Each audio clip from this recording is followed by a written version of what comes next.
Kembali lagi bersama saya Gavin di podcastnya Bimbel Arka. Nah, siang ini kebetulan sudah beberapa kali kita mengundang narasumber kita hari ini.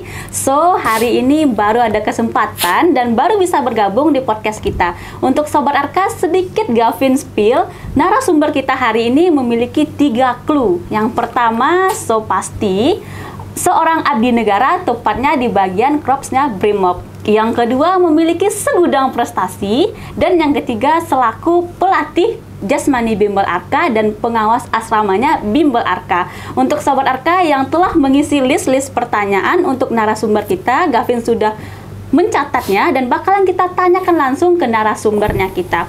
Untuk Sobat Arka yang bagi yang tahu siapa narasumber kita, boleh titip di kolom komentar dan syaratnya boleh tonton sampai akhir di YouTube kita hari ini. Oke Sobat Arka, tanpa berlama-lama kita say hello dan kita langsung berkenalan dengan narasumber kita. Boleh silakan perkenalkan dirinya, Bang Yonda. Terima kasih Ibu Gavin atas waktunya. Perkenalkan Sobat Arka, saya Brigadir Yonda Arisandi dari Kesatuan Sat Brimob Polda Sumatera Barat. Nah, luar biasa nih Sobat Arka. Hari ini kita berbincang dengan anggota Brimob.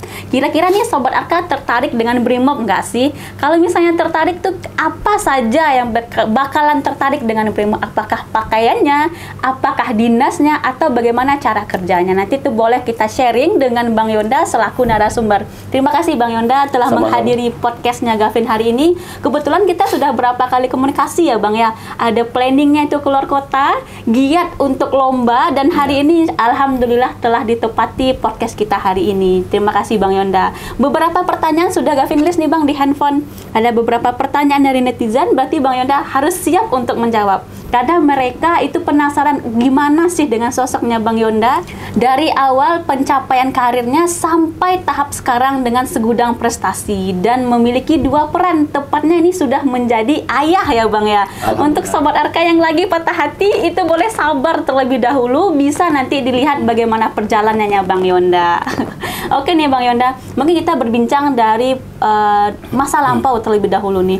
Kira-kira menjadi abdi negara, apakah cita-cita dari masa kecil atau ada dorongan dari keluarganya? Boleh dijelaskan Bang? Oke, terima kasih Ibu Gavin. Mungkin pertama-tama saya ingin menjelaskan kenapa sih saya mau menjadi abdi negara, polisi pada umumnya, khususnya Brimob ya. Jadi Polri itu merupakan cita-cita saya dari kecil. Salah satu penyebab itu merupakan cita-cita saya dari kecil adalah keluarga ya, keluarga besar. Jadi keluarga besar saya itu terutama di pihak bapak ya, di pihak bapak itu kebanyakan dari abdi negara, terutamanya dari polisi. Dimulai dari kakek ya. Kakek saya dulu juga anggota Brimob. Kakek dari bapak ya. Kakek dari bapak itu juga anggota Brimob. Kemudian saudara dari bapak itu 4 orang juga polisi ya. 2 orang polisi, 2 orang juga Brimob ya. Itu om saya, kakak-kakak bapak. Cuma dari sekian banyaknya anak dari kakek yang jadi polisi, cuma orang tua saya yang tidak polisi, yang laki-laki. 2 orang laki-laki yang nggak polisi. Yang pertama bapak, yang kedua kakaknya. 4 orang semuanya itu juga merupakan anggota kepolisian, termasuk kakek. Dari situlah awalnya ya, awalnya saya mempunyai keinginan untuk menjadi anggota Polri. Karena orang tua dulu, terutama bapak, juga pernah ikut tes. Waktu itu tahun 98 kalau nggak salah ikut tes. 88. Tahun 88 ikut tes yang dulu namanya ABRI. ABRI ya? Ya, karena masih digabung itu. TNI dan Polri masih gabung, belum dipisah. ABRI. Gagal di Pantukir. Ya, gagal di Pantukir. Di sanalah orang tua menceritakan kisah orang tua bapak dulu waktu tes. Menceritakan ke anaknya. Saya terutama ceritakan ke anaknya bagaimana kisah bapak, kegagalannya, dan beliau ingin melanjutkan cita-cita dia yang dulunya tidak tersampai agar anaknya melanjutkan. Alhamdulillah kami bertiga, adik kakak, saya anak pertama, Yonda Arisandi, yang kedua cewek, Yosi Arisandi, dan yang ketiga cowok, Yoga Arisandi. Yang alhamdulillahnya saya dan adik saya yang bungsu, yang Yoga Arisandi, juga merupakan anggota kepolisian. Akhirnya bisa melanjutkan estafet dari kakek itu. Karena yang 4 orang saudara orang tua, saudara bapak itu yang jadi polisi, yang anaknya tidak ada satupun yang jadi polisi. Jadi keturunan dari orang tua, dari bapak lah yang melanjutkan estafet dari kakek. Nah, itu merupakan awal dari cita-cita saya di polisi. Nah, gimana nih Sobat Arka? Ada cita-cita yang belum bisa tercapai, tapi alhamdulillah bisa dicapai dari pihak keluarganya Bang Yonda, tepatnya. Nah, Sobat Arka, ada yang memiliki pengalaman yang sama nggak sih Sobat Arka? Apapun itu yang diberikan orang tua, itu adalah kemampuan hanya dari orang tua. Dan dikembalikan ke kita bagaimana cara kita untuk membahagiakan kedua orang tua, tepatnya ya Bang Yonda ya. Kira-kira ini Bang, waktu tahap tes kemarin itu apakah 1 kali tes langsung menjadi anggota Polri atau ada kegagalan yang pernah dirasakan ini Bang? Untuk pribadi saya kemarin waktu tes itu, tes pertama saya gagal. Gagalnya bagian apa ini Bang Yonda? Saya tes pertama itu adalah tes Akpol. Akpol? Ya, saya gagal di kesehatan 2. Kesehatan 2. Ya, begitu menyakitkan. Gagal di Rikes 2 yang sudah di penghujung. Tapi saya tidak menyerah. Tahun selanjutnya saya tes Bintara. Tapi sayangnya gagal lagi. Gagalnya di bagian mana lagi nih Bang Yonda? Gagalnya tidak disangka-sangka, yaitu di psikologi. Di bagian psikologinya. Ya. Terus saya tidak menyerah karena sesuai dengan motivasi saya tadi, 1000 kali gagal, 1000 kali bangkit. Jadi selanjutnya saya tes lagi, tes ketiga. Alhamdulillah ya, di tes ketiga ini saya berhasil mewujudkan cita-cita dengan usaha dan perjuangan yang tidak main-main ya, karena di tes ketiga ini saya tekadkan untuk maksimal tesnya, harus lulus. Karena pada saat tes ketiga ini saya waktu itu dalam keadaan kuliah. Jadi dalam keadaan kuliah, di saat kuliah dan di saat tes, kuliahnya sering tinggal karena belajar, latihan, dan juga tahapan-tahapan tesnya. Jadi saya tekadkan di tes ketiga ini harus lulus. Berarti usaha yang saya lakukan itu harus 10 kali lipat dari yang kegagalan yang sudah pernah saya coba ya, saya alami. Jadi harus 10 kali lipat saya berusahanya, saya latihannya, saya belajarnya. Alhamdulillah di saat tes ketiga ini di tahun 2013 saya lulus di tahun 2013. Sekitar 260 orang kuotanya. Pada saat itu tuh kuotanya adalah kuota Polda Sumbar, bukan kuota per Polres. Jadi 260 orang, alhamdulillahnya saya 10 besar, saya ranking 7, peringkat 7. Nilai tertinggi peringkat 7. Sumbar, Polda Sumbar dari 260 orang. Itu dikarenakan perjuangan tadi yang 10 kali lipat tadi.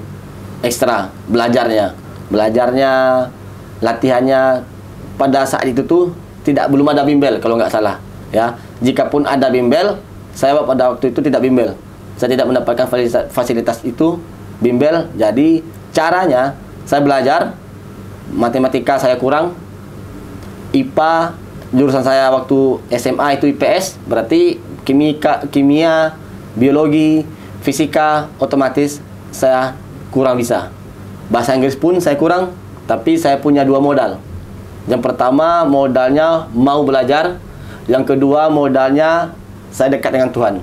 Pada saat itu persiapan tes, alhamdulillah saya tekadkan saya tidak pernah tinggal tahajudnya. Sholat tahajud tidak pernah saya tinggalkan, apalagi 5 waktunya. Sholat duha, sholat tahajud tidak pernah saya tinggalkan. Dan alhamdulillah dengan 2 modal tadi, mau belajar dan dekat dengan Tuhan, apa yang saya pelajari itu yang keluar. Apa yang saya pelajari itu yang keluar. Saya belajarnya ke rumah teman yang pandai matematika, saya telepon, saya hubungi, pergi ke rumahnya, belajar di rumahnya. Teman yang pandai bahasa Inggris, saya telepon, saya hubungi, belajar di rumahnya.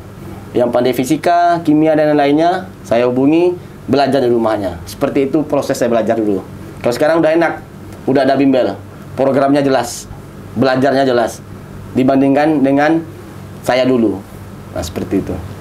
Nah, dari kutipan dan pernyataan Bang Yonda tadi, Sobat Arkas, bisa kita jadikan pelajaran. Jika satu kali gagal, tidak menghambat kita untuk mencoba. Mana tahu di tahun selanjutnya kita bisa berhasil. Nah, contohnya Bang Yonda gagal di bagian program Akpol, lanjut ke bagian tahap keduanya, gagal lagi di bagian psikologi. Iya. Psikologi tahap pertama ya Bang ya? Ya, Nah, betul. lanjut lagi ke tahap ketiganya. Mana tahu di periode selanjutnya itu adalah keberhasilan kita. Jadi, jangan pernah gagal dan langsung tertidur lelap. Haruslah kita bangun dan bangkitnya lagi. Bang Yonda dan selaku yoga, Sobat Arka boleh cek di podcastnya kita itu sudah ada dengan Yoga Arisandi, adalah adik kandungnya Bang Yonda. Dah beberapa sudah kita bahas juga bersama Yoga kemarin Bang. Ya. Ada memiliki segudang prestasinya juga. Berbincang mengenai segudang prestasi. Nah, prestasinya itu apakah sama antara Bang Yonda dengan Yoga ini Bang? Oke. Untuk adik saya, Yoga Arisandi, kita merupakan cabang olahraga yang kita pilih itu sama. Ya. Jadi saya sama adik yang bungsu, Yoga Arisandi itu punya selisih umur 10 tahun. 10 tahun. 10 tahun. Benar. Ya, 10 tahun. Jadi adik saya, Yoga Arisandi itu mungkin terinspirasi dari saya juga karena perbedaan umur kami yang jauh. Ya, jadi saya masuk latihan karate, latihan tanding, juara, sampai juara daerah pernah, nasional, alhamdulillah juga, tingkat Asia pun dulu juga pernah. Nah, mungkin dari itu adik saya Yoga Arisandi juga mau mengikuti jejak abangnya. Nah, dari mulai kelas 4 SD lah yoga yang adik saya itu saya masukkan, saya latih. Terutama saya latih dulu. Setelah saya latih, saya masukkan ke dojo-dojo atau saya kenalkan ke pelatih-pelatih yang terbaik di Sumatera Barat. Hingga akhirnya dia juga bisa melebihi pencapaian prestasinya terhadap saya. Nah, luar biasa nih Sobat Arka. Abang dan kakak memiliki hobi yang sama di bidang karate tepatnya ya Bang ya. Nah, kira-kira apa nih hal yang menarik dari perlombaan karate yang Abang ikuti selama ini? Perlombaan karate yang menarik.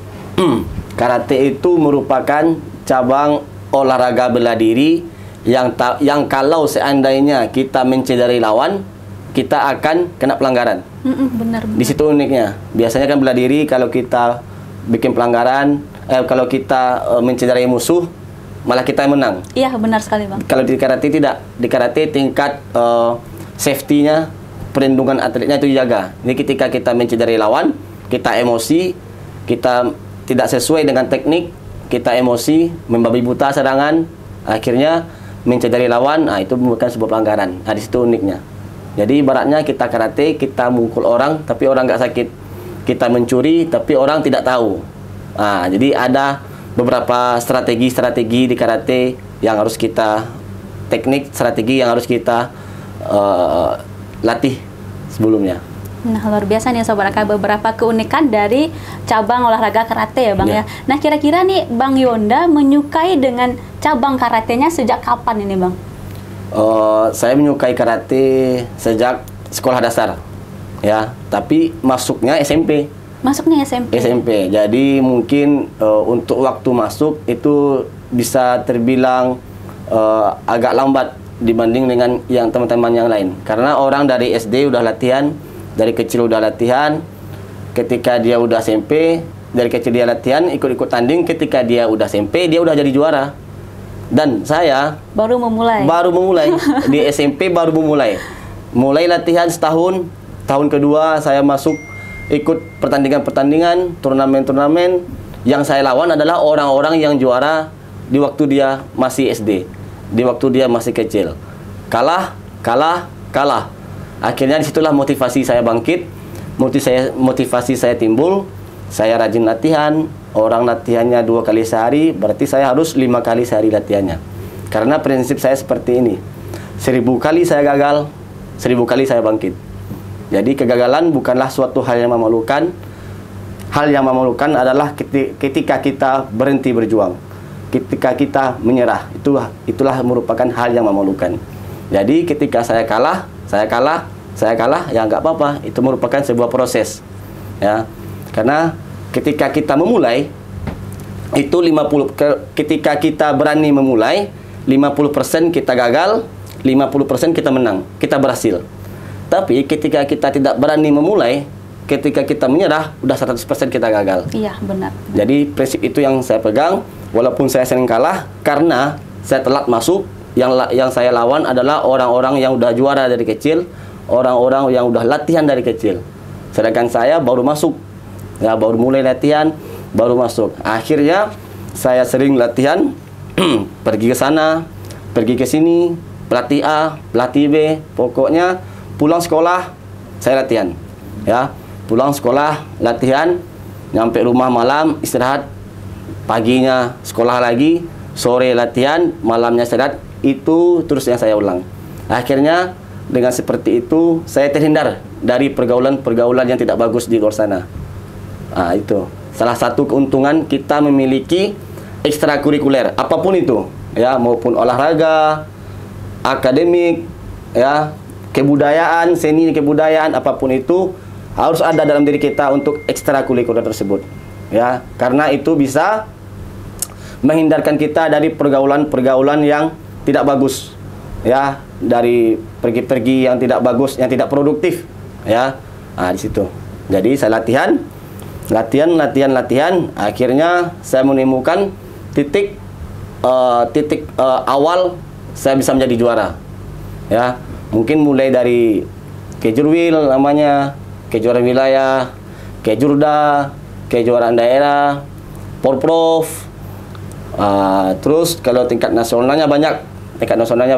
Untuk kejuaraan Kejurnas, kejuaraan nasional. Prapon saya udah 2 kali ikut, cuma saya gagal di PON. Saya nggak berhasil masuk PON. 2 kali saya masuk Prapon, tim Prapon 2015, 2019 tim Prapon Sumbar, cabang karate. Cuma nggak rezeki, ya, nggak rezeki, belum bisa tampil di PON. Dan alhamdulillahnya adik saya Yoga Arisandi tahun kemarin di 2024 ini, tahun sekarang 2024 ini dia berhasil main di PON. Ya mungkin belum rezeki juga, dia nggak juara. Nah, akhirnya kegagalan saya waktu kecil saya bayar. Jadi semua orang yang mengalahkan saya waktu itu, sekarang saya sudah berhasil mengalahkan dia semua. Yang akhirnya saya bisa menjadi terbaik di Sumbar. Jadi setiap pertandingan yang di kelas saya, yang terbaiknya alhamdulillah saya mewakili Sumbar di kelas saya itu. Nah, boleh tepuk tangan nggak sini Bang Yonda? Tepuk tangan buat Bang Yonda nih, Sobat Arka. Luar biasa dari perjalanan cerita yang disampaikan tadi, gagal, bangkit, gagal, dan bangkit. Yeah. Itu adalah suatu proses. Dan titik untuk kemenangan itu dikembalikan ke diri kita sendiri. Walaupun kita gagal, tapi kita harus tetap berjuang dan harus tetap bangkit ya Bang ya. Yeah. Dari selama SMP sampai tahap sekarang itu Bang, itu ada nggak sih Bang suka dan dukanya selama mengikuti perlombaan karate tepatnya Bang? Untuk suka dan duka mungkin itu banyak, Bu Gavin, ya, sangat banyak suka dukanya. Mulai dari latihan, ya, waktu habis, tenaga habis, ya kan, mungkin juga uang transportasi, belum lagi vitamin, belum lagi semuanya, yang akan banyak itu. Jadi di balik itu akan banyak suka dukanya ketika kita sudah berlatihan, ya, sudah latihan berkali-kali, setiap hari, bahkan 2 kali sampai 3 kali sehari. Ketika kita gagal dalam pertandingan, itu sedihnya bukan main. Tapi kembali lagi yang seperti saya sampaikan tadi, 1000 kali kita gagal, 1000 kali kita bangkit. Kegagalan bukanlah hal yang memalukan. Hal yang memalukan adalah ketika kita menyerah. Jadi tetap berjuang, tetap berlatih. Apapun hasilnya, bagian kita hanya latihan. Bagian kita hanya berjuang. Untuk hasil itu urusan Tuhan Yang Maha Kuasa. Kita serahkan kepada yang di atas. Pokoknya bagian kita hanyalah berusaha dan berlatih. Iya, luar biasa nih Sobat Arka. Sedikit kata-kata dari Bang Yonda, cuma maknanya itu dalam ya Bang ya. Ya. 1000 kali berjuang, 1000 kali kita gagal, 1000 kali kita gagal, 1000 kali kita bangkit. 1000 kali kita bangkit. Kegagalan bukanlah hal yang memalukan. Hal yang memalukan adalah ketika kamu menyerah. Luar biasa. Nih, itu boleh sebagai cambukan untuk dirinya Sobat Arka ya. Jadi kalau misalnya kita gagal, berarti kita harus bangkit pada saat itu. Ya. Nah, ini lagi Bang, ada pertanyaan dari netizen ini. Kalau setelah dicek di sosial medianya Bang Yonda, itu berapa medali yang telah didapatkan itu Bang dalam genggaman yang dipostingan itu? Berapa buah itu Bang? Kalau untuk jumlah medali yang berhasil saya dapatkan, saya sendiri pun nggak menghitung. Karena sudah terlampau banyak ya Bang? Alhamdulillah. Ya, sebenarnya bukan saya yang hebat, tapi doa orang tua dan kemudahan yang dikasih Allah. Itu aja, Bu Levin. Dari beberapa medali yang didapatkan, itu yang paling berkesan perjuangannya itu pada tahun kapan itu Bang? Medali yang berkesan? Ya. Sebenarnya semuanya berkesan sih. Ya, karena setiap medali yang kita dapatkan, setiap pertandingan yang kita ikuti, pasti diiringi dengan proses yang tidak mudah. Iya, benar sekali. Jadi saya tidak menganggap salah satu pertandingan itu merupakan yang berkesan. Saya menganggap semuanya berkesan. Karena ketika saya mendapatkan medali itu, saya juara itu merupakan sebuah hasil perjuangan yang mungkin panjang dan yang melelahkan. Jadi semuanya sangat berkesan untuk saya. Tapi yang paling berkesan menurut saya medali itu mungkin di Piala Kapolri 2024 kemarin. Alasannya kenapa bisa berkesan ini Bang? Alasannya, yang mungkin medali-medali saya sebelumnya yang saya dapatkan itu ketika saya masih belum nikah dan ketika saya masih belum punya anak. Jadi masih kuat-kuatnya nih, masih segar-segarnya, ya, stamina, tenaga mungkin masih tenaga muda. Tapi di waktu Piala Kapolri kemarin, ya, Piala Kapolri kemarin tahun 2024 itu yang merupakan yang paling berkesan karena saya sudah nikah, saya sudah punya anak, 2 anak lagi, ya. Saya sudah punya 2 anak dan saya juga merupakan sebelumnya di tahun 2020 ketika saya gagal masuk PON kedua kalinya di tahun 2020 itu PON Papua, saya memutuskan untuk udah nggak ikut karate lagi. Mengakhiri, udah mau pensiun. Ya, karena yang pertama di 2020 saya udah nikah, jadi otomatis fokusnya udah beda lagi. Ya, jadi saya memutuskan untuk pensiun. Namun di tahun 2024 tahun ini di pertandingan Piala Kapolri kemarin, saya dipanggil lagi sama pimpinan, sama kesatuan, ya, Brimob pada khususnya dan Polda Sumatera Barat pada umumnya. Saya diminta lagi untuk turun untuk membela kesatuan karena itu adalah membawa nama kesatuan. Polda Sumbar, Polda Riau, Polda DKI dan semua polda yang ada di Indonesia. Itu merupakan membawa nama kesatuan. Jadi saya diminta lagi sama pimpinan untuk turun yang sudah bertahun-tahun saya tinggalkan. Selama 4 tahun 2020 sampai 2024 saya mungkin nggak pernah latihan intens. Mungkin latihan ada, cuma hanya sekadar untuk latihan-latihan untuk keluar keringat, ya. Untuk latihan intens saya udah nggak lagi 4 tahun, selama 4 tahun waktu itu. Jadi akhirnya karena pimpinannya minta, ya saya kembali lagi untuk persiapkan lagi, latihan lagi yang sudah bertahun-tahun saya tinggalkan. Saya latihan lagi, saya olah fisik lagi, saya bangun lagi pondasi fisik, ya. Saya bangun lagi teknik yang udah lama nggak saya ulang.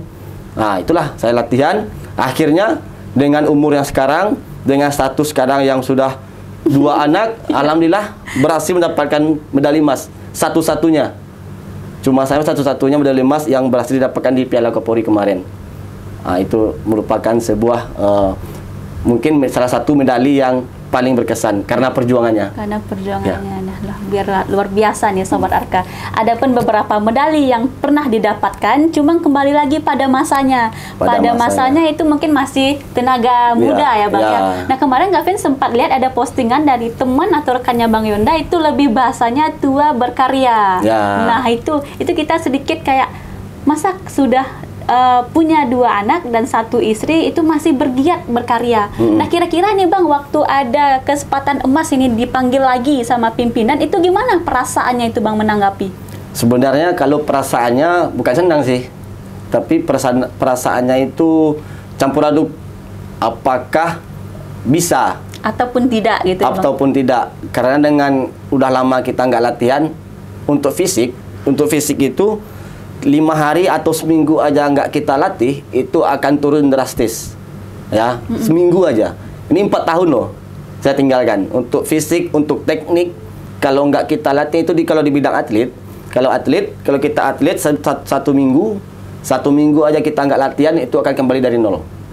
Ibaratnya kita merebus air, Ya, airnya udah mendidih, airnya udah panas. Ketika kita dinginkan beberapa menit, ketika kita matikan apinya, kita biarkan beberapa menit, itu akan dingin lagi api tersebut. Nah, seperti itu juga teknik dan fisik kita. Apalagi ini 4 tahun saya tinggalkan. Ya, apalagi ini 4 tahun saya tinggalkan.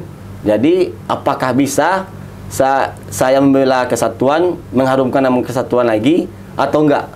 Nah, kembali ke diri sendiri. Ya, itulah perjuangan. Ya, yang saya lawan mungkin ya orang-orang yang tidak seumuran juga. Alhamdulillah, dengan izin Allah, dengan kemudahan yang diberikan Allah, saya bisa berhasil mendapatkan medali emas di Piala Kapolri kemarin. Nah, boleh sharing sedikit nih Bang Yonda, dari kesempatan yang diberikan ke masa perlombaan butuh berapa bulan ini persiapannya nih Bang? Di waktu itu persiapan kita maksimal 3 bulan. Maksimal 3 Ya, bulan. 3 bulan. Dengan 4 tahun tadi yang Ya. tidak latihan dipos menjadi 3 Dipus bulan. menjadi 3 bulan. Nah, itu gimana itu caranya tuh Bang supaya bisa maksimal pada saat perlombaan Bang? Caranya yaitu tadi, kita latihan, orang latihannya 2 kali sehari, kita harus 5 kali sehari. Kita harus mengejar ketertinggalan kita. Yang orang yang fisiknya udah masih oke, tekniknya masih oke, yang kita bukan mulai dari nol lagi itu, tapi dari mulainya. Dari mulainya. Makanya kita harus ekstra latihan mengejar ketertinggalan itu. Jadi orang latihan 2 kali, kita harus 2 kali lipat atau bahkan 10 kali lipat dari itu.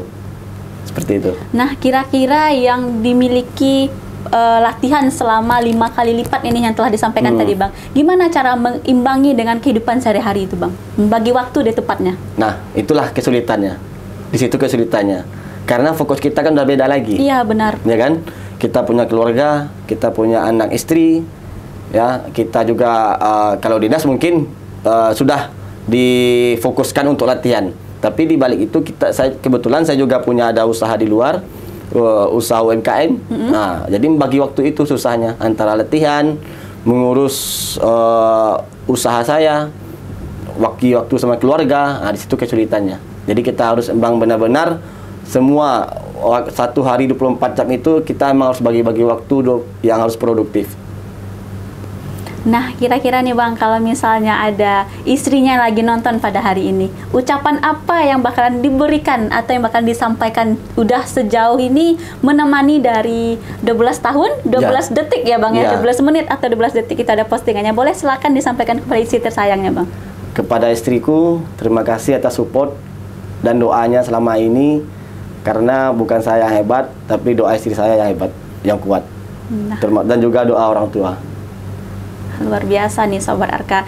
Seseorang bisa sukses karena ada dorongan dari support system di bagian belakangnya.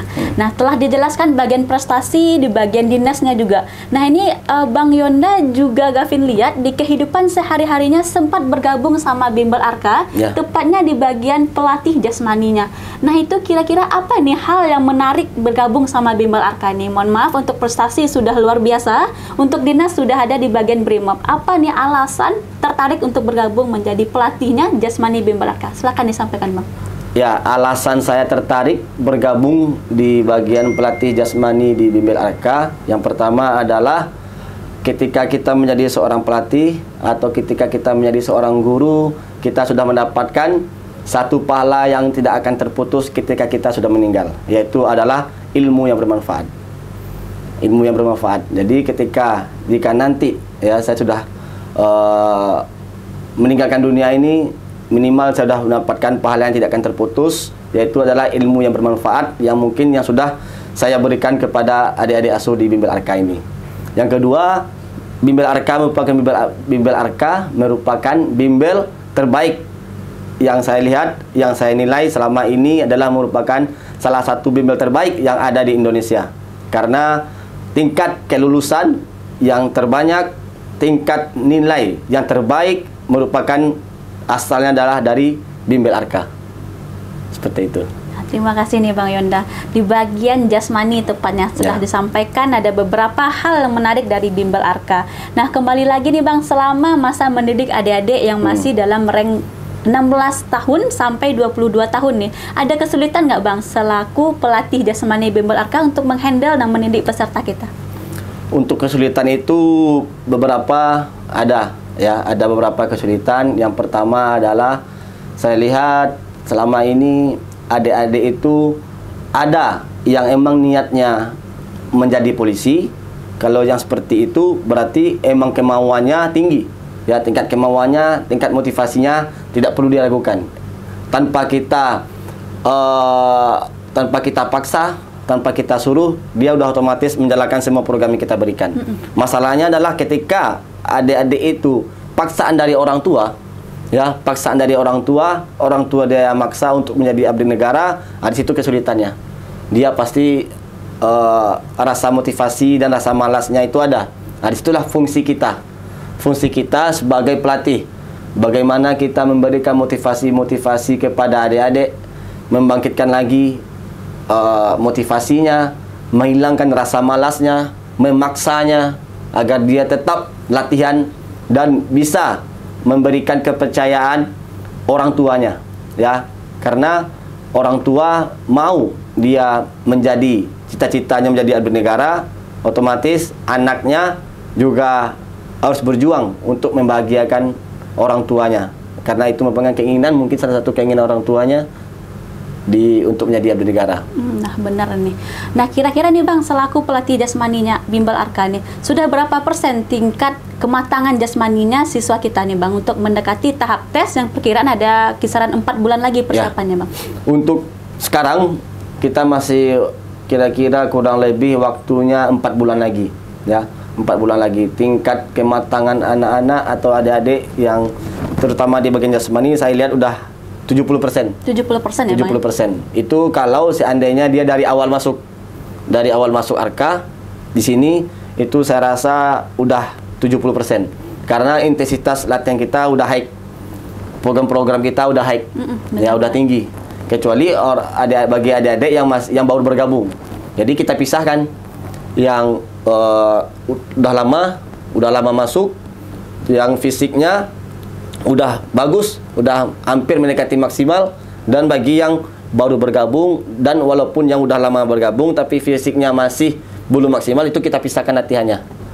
Kita pisahkan, kita bagi. Kegunaannya apa nih Bang dipisahkan latihannya? Agar masing-masing kelompok tersebut bisa lebih fokus, pelatihnya lebih fokus untuk memaksimalkan kemampuan anak itu. Di ketika kita gabung semua yang 100-an orang, itu tuh akan kesulitan kita bagi fokusnya. Makanya kita bagi fokus pelatih yang baik, yang sudah bagus, yang sudah maksimal fisiknya, jasmaninya, yang masih kurang, yang baru bergabung, dan yang perempuan. Itu kita pisah agar tingkat kefokusannya kita lebih fokus untuk melatih, untuk mengembangkan, meningkatkan fisiknya. Seperti itu. Nah, untuk Sobat Arka masih ragukah untuk bergabung sama Bimbel Arka? Jawabannya pasti tidak bakalan ragu lagi, karena pelatih jasmaninya Bimbel Arka kita salah satunya Bang Yonda yang memiliki segudang prestasi dan memiliki cara-cara kiat tersendiri untuk mendukung adik-adik dan mendidik adik-adik menjadi anggota Polri. Nah, ada pertanyaan juga nih Bang Yonda. Dari pagi kegiatannya mungkin bersama Brimob, siang mungkin kegiatan sama keluarga, sore bersama Arka lagi. Nah, malam ini kegiatannya apa ini Bang? Oke. Jadi kalau untuk bicara kegiatan, ya, untuk bicara kegiatan mungkin dari pagi sampai malam rata-rata waktu saya dihabiskan dengan waktu-waktu yang produktif. Ya. Pagi saya dinas, ya, sampai siang saya dinas itu. Terus dalam kalau seandainya ada waktu senggang, di waktu istirahat, saya makan bersama keluarga. Dan juga sekali saya mengontrol ada usaha UMKM yang lagi saya rintis. Dan juga sorenya ketika pulang dinas, saya langsung jadi pelatih, bertemu dengan anak-anak asuh di Bimbel Arka, memberikan program, memberikan motivasi agar dia bisa mewujudkan cita-cita yang dia inginkan. Terus malamnya setelah jasmani sore, saya istirahat sebentar. Malamnya saya langsung ambil apel bersama tim pengasuh-pengasuh yang lainnya dari Bimbel Arka di bagian asrama. Nah, ada dua nih menarik nih Bang Yonda setelah dari pernyataan Bang Yonda memiliki UMKM dan menjadi pengawas asramanya Bimbel Arka. Kita bahas di bagian UMKM-nya dulu nih. Nah, alasannya tertarik di bagian bisnis apa nih Bang Yonda? Sepertinya nih Sobat Arka, Bang Yonda memiliki berbagai banyak macam link ini. Ada linknya di sini, dan di sini. Ini bagian bisnisnya lagi nih. Kira-kira apa motivasinya untuk membangunkan bisnis ini, Bang? Alasan untuk membangun bisnis itu mungkin yang pertama adalah agar menambah pendapatan, ya. Karena kita masih muda, kita masih produktif, kita masih kuat. Jadi mencoba bergaul, ya, mencoba membuka diri keluar dari zona nyaman, Jadi ketika pulang dinas, sebelum saya buka usaha ini, waktu saya belum merintis, jadi saya sering bergaul, Bu Gavin.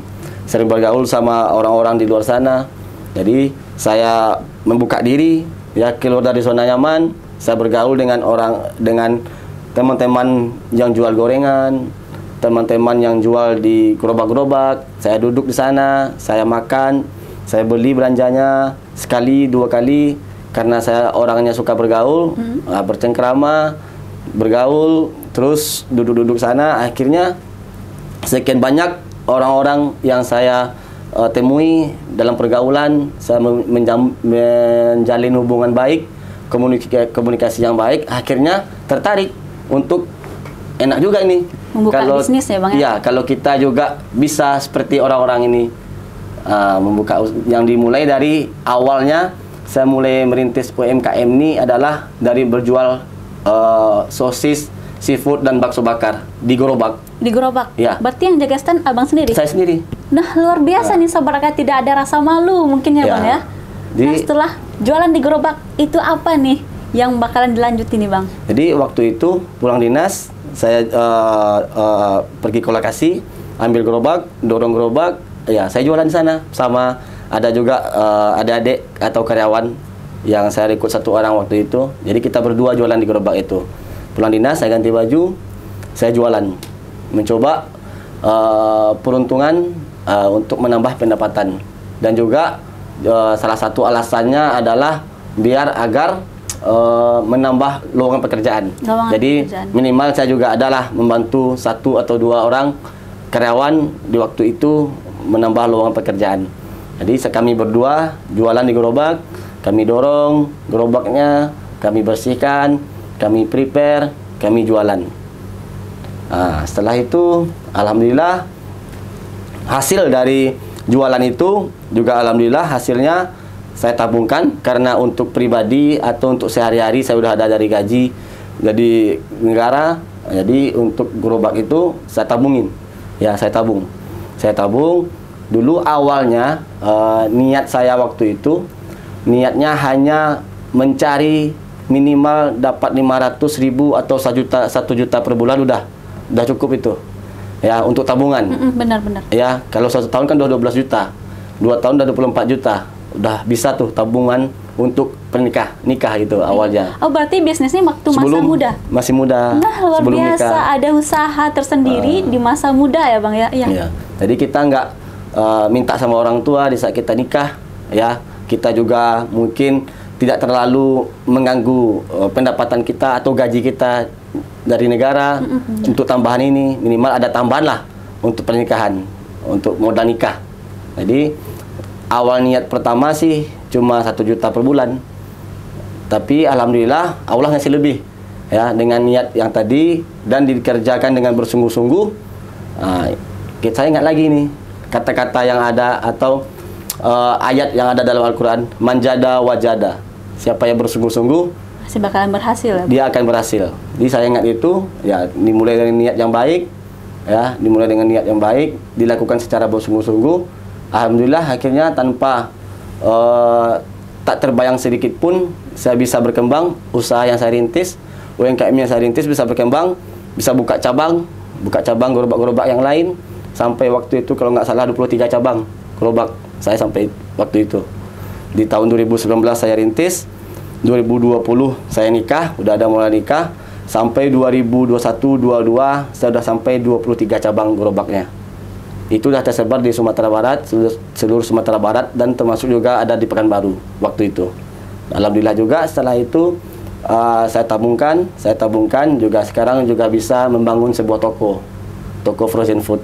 Jadi yang dulunya saya waktu jualan itu membeli barang ke orang yang punya frozen food, sekarang saya sudah punya toko frozen food sendiri. Produksinya sudah sama kita dan jualannya juga dari kita ya, ya Bang. Nah, luar biasa nih Sobat Arka. Pembisnis juga, berprestasi juga, dan dari negara juga. Nah, kira-kira malam tadi itu ada kata-kata jadi pengawas asrama.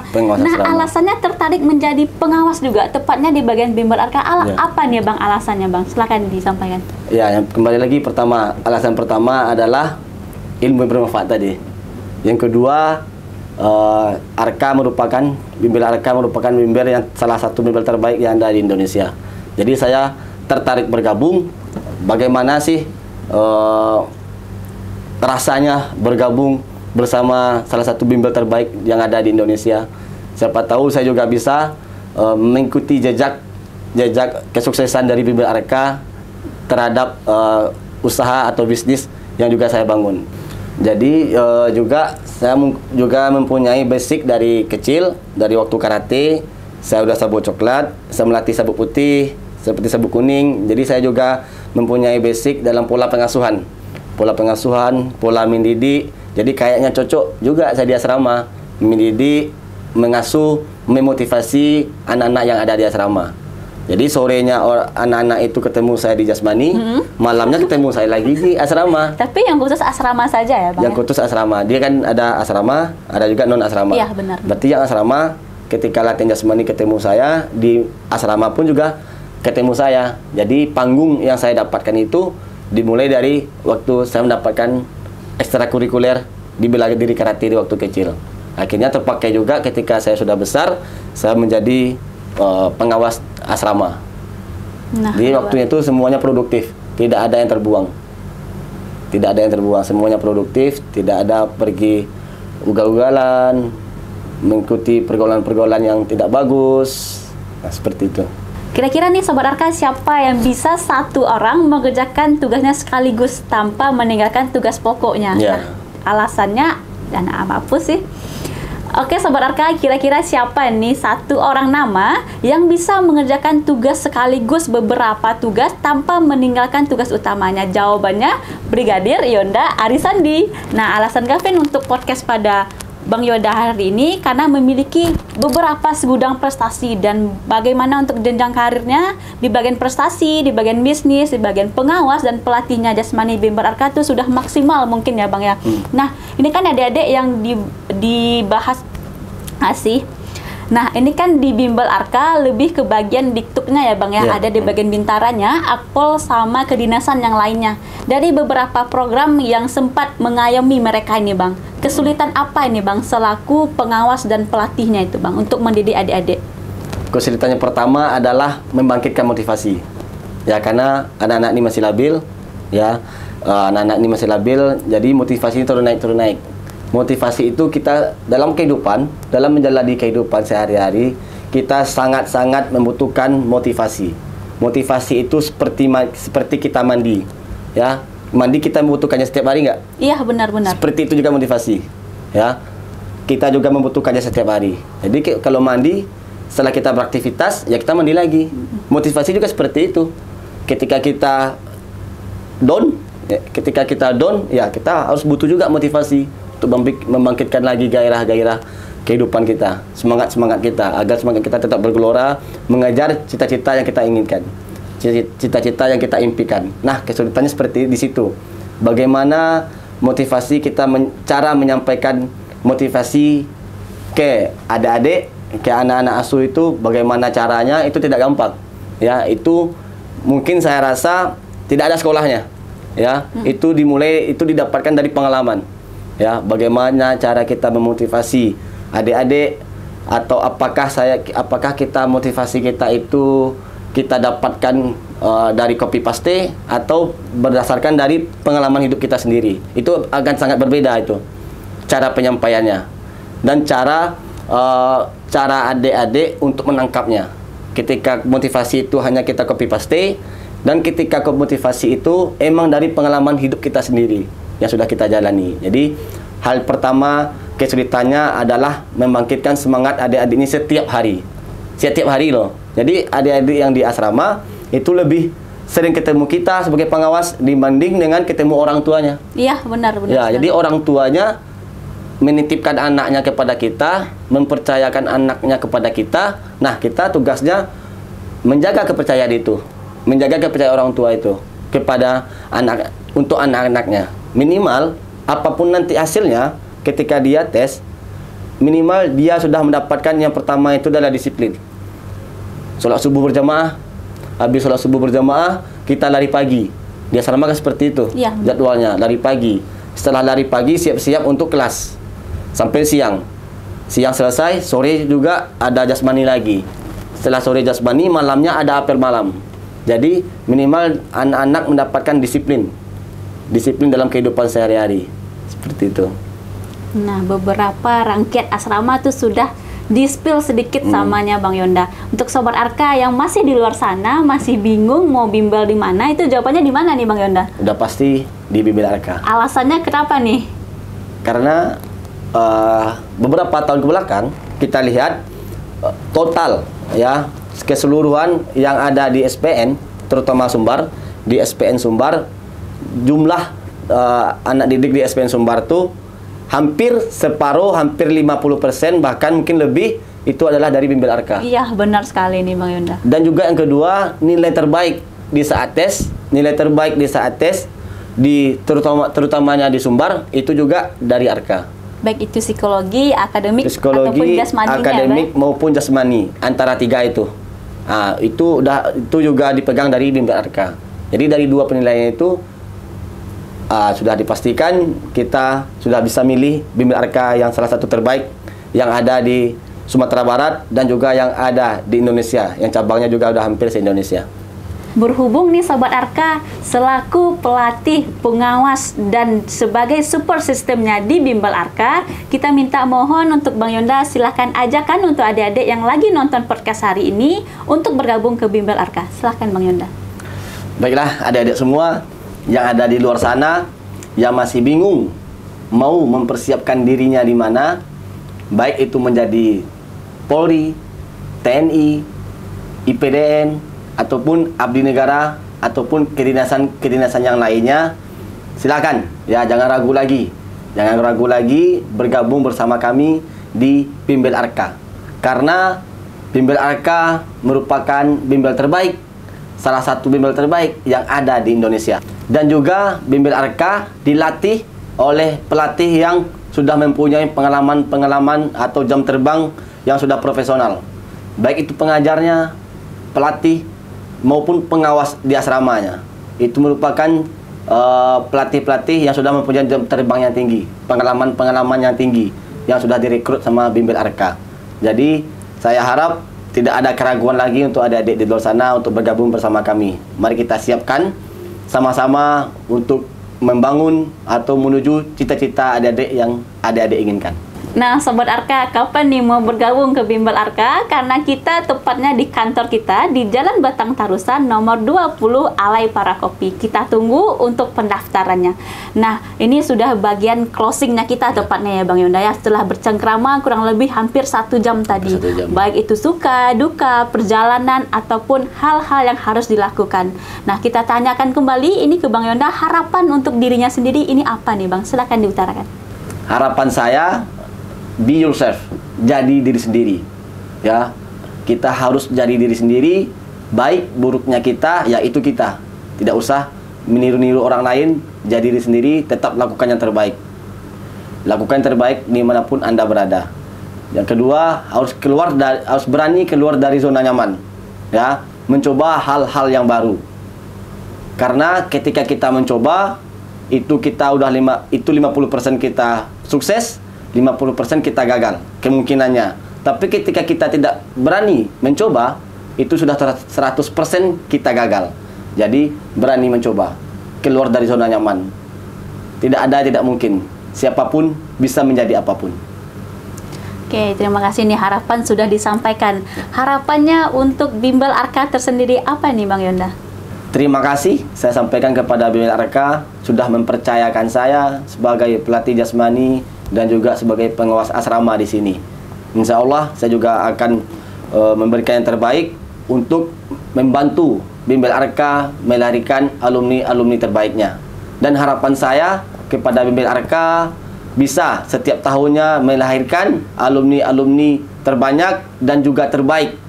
Dan juga Bimbel Arka bisa menusantara di Indonesia ini, membuka banyak cabang di setiap kota provinsi yang ada di Indonesia.